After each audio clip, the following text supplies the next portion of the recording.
Hello everyone! Welcome back to another fall craft. This week we're going to be doing something really fun. We're going to be doing bubble wrap corn. So we're going to be making a corn craft out of bubble wrap, and this is really great to hang up and decorate around the house. You could also put it on your windows so it can catch light and make it a sun catcher. It's pretty easy, but it is a little bit more advanced than our apple craft. There's a little bit more steps, but it's really fun, and I think the little ones will really enjoy it. So let's get started. So things you're going to need for this is I cut out a corn template. I just Googled this, like a fall craft corn template, and this is what came up. And I cut it out. I'll link it in the description which one I used, but it doesn't matter. You could also just trace it yourself and kind of guess. It's pretty simple. And then I have some bubble wrap. This is just some kind of standard, the small bubble wrap. So this is what's going to make it look like kernels with our corn, and we're going to paint it. You can use the big bubble wrap. That could be another fun project if you wanted to add that and kind of talk about the differences and what that feels like with your little one. I have some glue. I have a glue stick and I have wet glue, like tacky glue. So whichever you prefer. I find that the glue stick works with this. I have scissors. Again, this is kind of the step that the caretaker will probably need to do, or any older kids who can use scissors. That'll be a great thing for them to do and kind of follow along the lines. I have a hole puncher, a single hole puncher for at the end when we tie our twine around it. So I have some twine, and this is kind of what we'll use to hang up the corn if you wanted to make it a decoration. That's totally up to you. I have twine. You could also use lace, ribbon, kind of whatever you have. I just like the twine. I thought it looked kind of rustic. And then of course I have some paint and a paintbrush, and I have some washable tempera paint, just because I figured washable is probably best with you and your little ones, but acrylic also works really well. So I just have some kind of a fall color palette. I have some orange, red, yellow, and brown, but again, you can use any colors you want. We're kind of going for the Indian corn look, so you could do all yellow, you could do all orange, you could mix them all up, you could do purple, whatever you have and whatever you want to use, and you can talk about that with your little ones, and it can be really, really fun. Or you could make multiple ears and they can all be different colors. You can make rainbow corn. That would be great. And then I have some like cardstock paper. It's a little bit thicker than regular construction paper, and this we're going to put on the back when we cut out our bubble wrap to kind of give it some sturdiness. Regular paper could also work, and you could layer it too to give it some thickness, but just kind of adds a bit of sturdiness. And then I have some green construction paper for optional if you wanted to put leaves on your ear corn. And then I have a pencil for tracing as well as a marker. So that's a lot of things. So let's get started. That seems like a lot, but it'll be fun. So first, if you need to print out your corn template, do that and cut it out. I cut mine out already, and I've already kind of traced on it. That's why it has red lines. So first we're going to cut out and trace on our bubble wrap. So I'm going to trace on the flat side. So this side is flat, and this side is the side with the bubbles that you can pop. And it'll be easier to kind of trace it on the flat side. So I'm just going to lay my corn template and use a marker just so I can see it. And I use a marker that's kind of close to the colors that we're going with, but it doesn't really matter. So use whatever you have. So I'm just going to trace the template, just roughly. I mean, just kind of, it doesn't matter if it's not perfect, because you can just cut it out to kind of fit how you want. And this is great for the little ones to do, so they can work on those fine motor skills of tracing and following the lines. I'm going to do two. I think the two will look nice together if you have multiple hanging from your string. But you can do as many as you want or as little as you want. It's totally up to you, and maybe how many kids are working on this project. So here are my, oh, you can't see it at all. I traced my corn, you can kind of see it, my corn template, and I'm going to cut them out. So this is a great sensory craft, fine motor craft, much like the apple one. This is a great craft to talk about, you know, again, a nice vegetable that grows in the fall time, and talk about the different colors it can be, different things it can be used for. And also this is so great for the kids with the bubble wrap, because it's that wonderful texture that they can feel. And if you're bold and daring and you want them to, instead of a paintbrush, they can use their fingers to put the paint on. And then I would definitely recommend washable paint, and they can just really have that wonderful sensory when they paint their corn. But it's still great with a paintbrush, and they can kind of just go crazy. I also have, oh, I forgot to mention, I have a scrap piece of paper to put my corn on, so when I'm painting it doesn't get everywhere on the table. So here's the first piece. Very cute, right? And I'm just going to cut out a second one. Yeah, so my scissors aren't the greatest, so hopefully you have better scissors. Again, I would love to see this craft. If any of you do it, feel free to email it to me, or send it to our page on the library Facebook, the Drake Library Children's Room page, because I would love to see all the different corn you guys made. And you guys did such a good job on the apples, and I hope that was really fun. I had a lot of fun making that one. And this one's really fun too. It's very creative. Okay, so here are my corn. Now I have 2 corn. It's very exciting. So I'm going to move this off to the side, get that out of the way. And then you could choose to put backing on your corn now, or you could wait until it dries. This is one of those crafts that when you put the paint on, it will probably have to dry for at least 8 hours or overnight, depending on how crazy the kids kind of go with the paint and how heavy the paint is on it. So you could always wait till it dries and then put the cardstock backing on it, or you can do it first. I like to wait till it dries, just to kind of not mess it up and get paint on it. So I'm going to take my scrap piece of paper, which is right here, and I'm going to lay down my corn. I'm going to put some paint down. Ooh! That went everywhere. Again, you can just kind of have fun with colors. It's one of those great moments where you can talk about the different colors of corn, and different varieties, and do lots of different palettes. You know, if you want to do purple and blue corn, you can talk about that and how, okay, well, you know, corn doesn't grow this way, but isn't it so much fun to make corn look like that?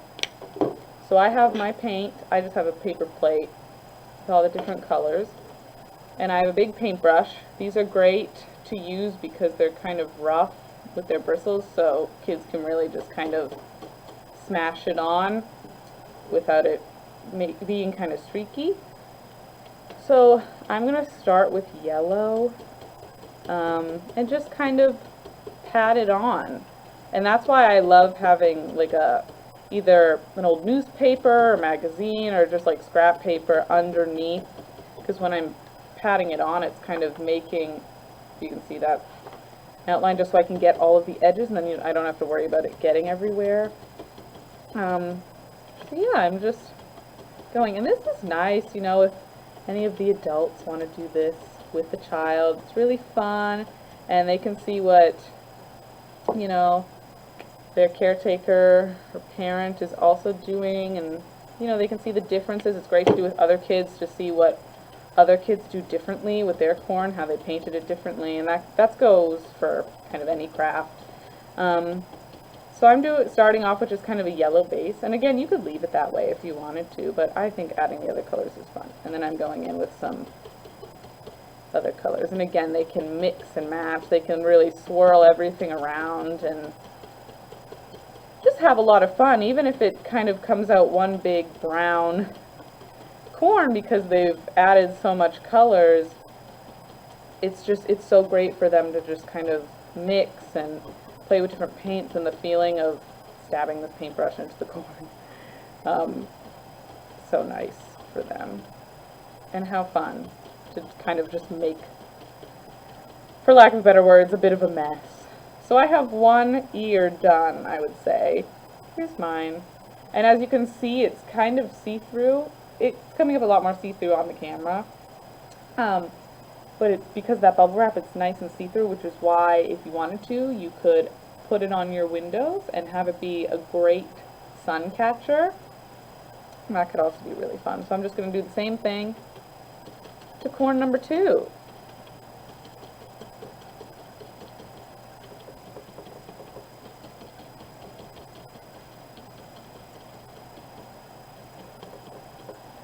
And again, you can do many different ones. You could even hang some up, and then you could make some sun catchers. You can decorate them all over the house, or you can decorate them, you know, you could glue them down onto a piece of paper and hang that up, or you could even, like, if you had the scrap paper and you painted around the edges and saw what the outline looked like, that could be a whole separate art piece, and that could be a lot of fun. What's great is they can come out so different, and it doesn't matter. They can just let their creative juices fly. So this one came out a little bit darker than my other one, and that's okay. Alright, so I'm going to set those aside so they can dry. And I made some in advance so I could show you what they look like. So here's some that I have dry, and I've already attached the white cardstock to them. So what I did was I took some cardstock and I traced with the same template the corn, but then I found that it actually ended up being smaller than this, so I just traced the bubble wrap once it was dry. And again, you could do this step before you even paint it and already glue them on. Then you have to wait for the glue to dry, so I just waited until the whole ear of corn was dry, and then I did that. So now that we have this, just going to hole punch the ends, or you could leave it like this, and here's your little ears of corn, but I'm going to do a bonus step, and I'm going to add some leaves. So again, you could also print out a template for this. Some of the corn templates that I saw online, they actually have leaves with it. I'm just going to kind of freehand and see, which again can also be quite fun for any little ones to kind of, you know, alright, now let's draw some leaves. So I think that size is pretty good. I don't want it too big that it covers the corn, but that's just me having a little too much fun with this. So I'm going to start with one, see how that looks, and then trace another one. And that's the thing, is you can kind of just do what you want with this and make it your own. There's no specific technique to this, so I think that's a good size. You could make them even bigger if you wanted to, but so I'm gonna trace another one. I'm gonna trace actually 3 more because I have 2 ears of corn, and then we'll glue those on.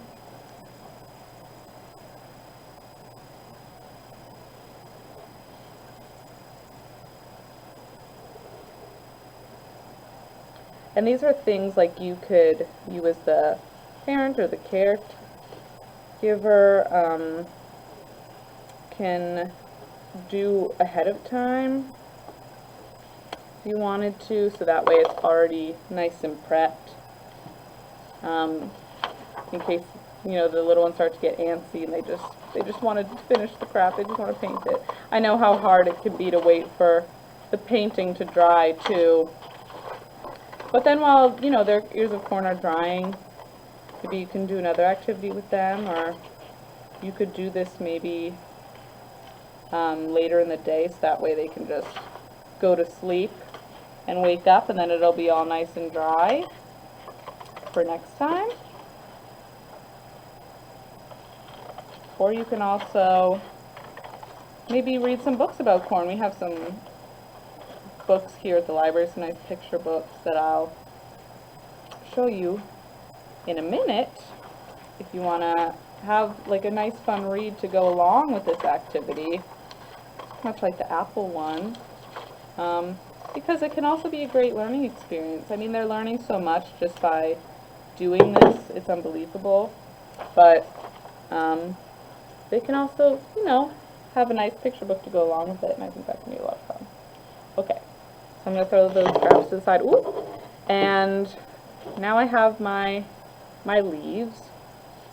So I'm going to glue those on. I'm going to use some wet glue for this, just because of the bubbles, or the bubble wrap, the texture of it. I think it'll just work a little bit better.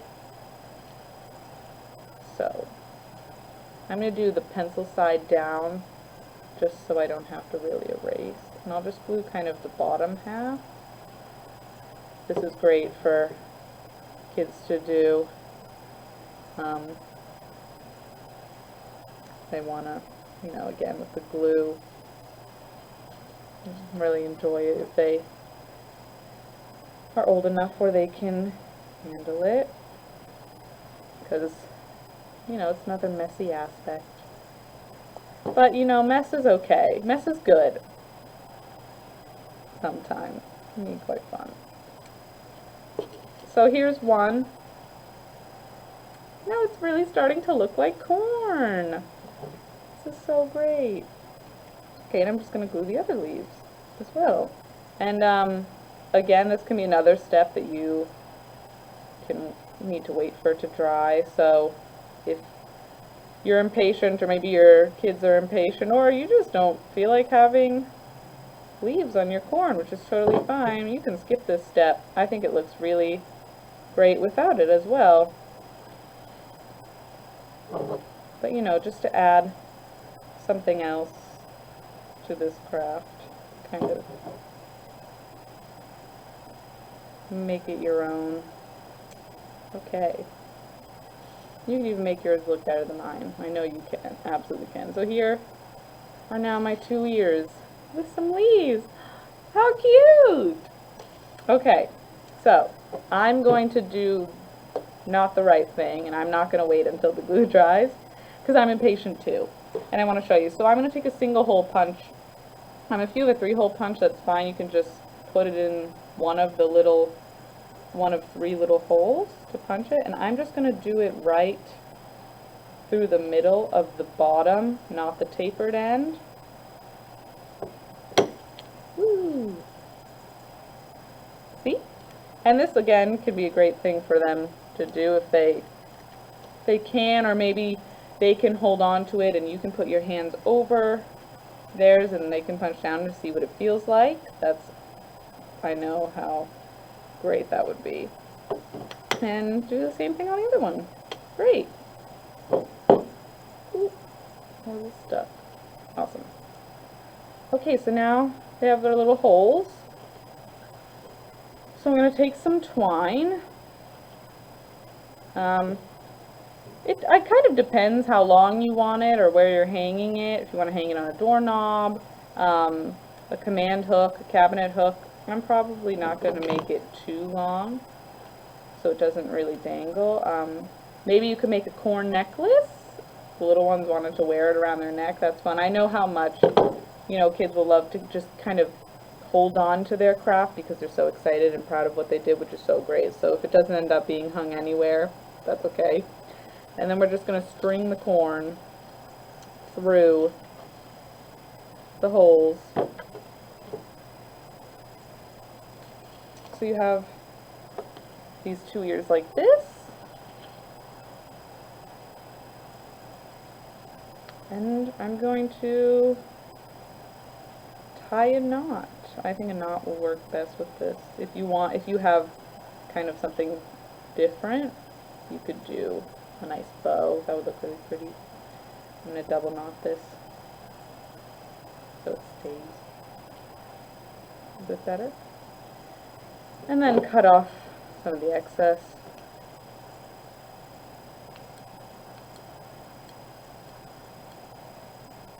Oh, really stubborn. There you go. And now you have your beautiful bubble wrap corn craft, and you can hang it up wherever you want. Like I said, you could even hang it in their rooms if they wanted to as a nice fall decoration. And so as you can see, it was pretty easy to do, but there's a few steps and some waiting for things to dry, but that's okay. So I hope that you enjoyed this craft. I had a lot of fun making it as well, and I hope to see you back in a couple weeks to make a different one. And again, if you make this craft, please feel free to send any photos of it to the Drake Library Children's Facebook page, or email them to me. You can find both of those on the Drake Library website on the children's page. So here's my corn, and I thought I'd share some books that we have here that can go along with this craft. So we have this wonderful book called Corn, Farm to Market. This is by Jason Cooper. This is a non-fiction book, which is great, and it teaches you all about corn and kind of where it grows and how it's harvested and kind of where it ends up and what it can be used for, which is great. It has some pictures as well as some great vocab words with some pronunciations. Then we have this other one. This is Corn by Gail Gibbons. This one's really nice, nicely illustrated, showing you how long kind of corn has been used and what it's been used for, all the different things for how long, and things are labeled. Like it shows a nice boy eating popcorn. It shows that husks were used to stuff mattresses, cornbread. They're eating it with the Pilgrims, all great things like that. And then this is just a book about gardening, a wonderful picture book we have called Up, Down, and Around by Catherine Ayers. And I liked this one because it kind of teaches kids the importance of gardening and how it can be done, how you can plant a seed, and add some water, and kind of how things grow. So we have some potatoes, some pumpkins. So this is kind of lots of different vegetables, and it's so beautifully illustrated. So those are just a few different books we have. If you wanted to take any out to go along with this craft, or maybe do your own research, or you could take your kids to the local farm stand or local farm and maybe eat some corn or show them some corn while you do this, or just do it for fun and have it as a nice little fall decoration. And again, you could glue this on some paper if you didn't want it to be a hanging decoration. You could really do whatever you want with it and make it your own. So I really hope you enjoyed this fall craft, and I hope to see you in a couple weeks when we make another one. So see you soon. Thank you so much for watching. Bye-bye.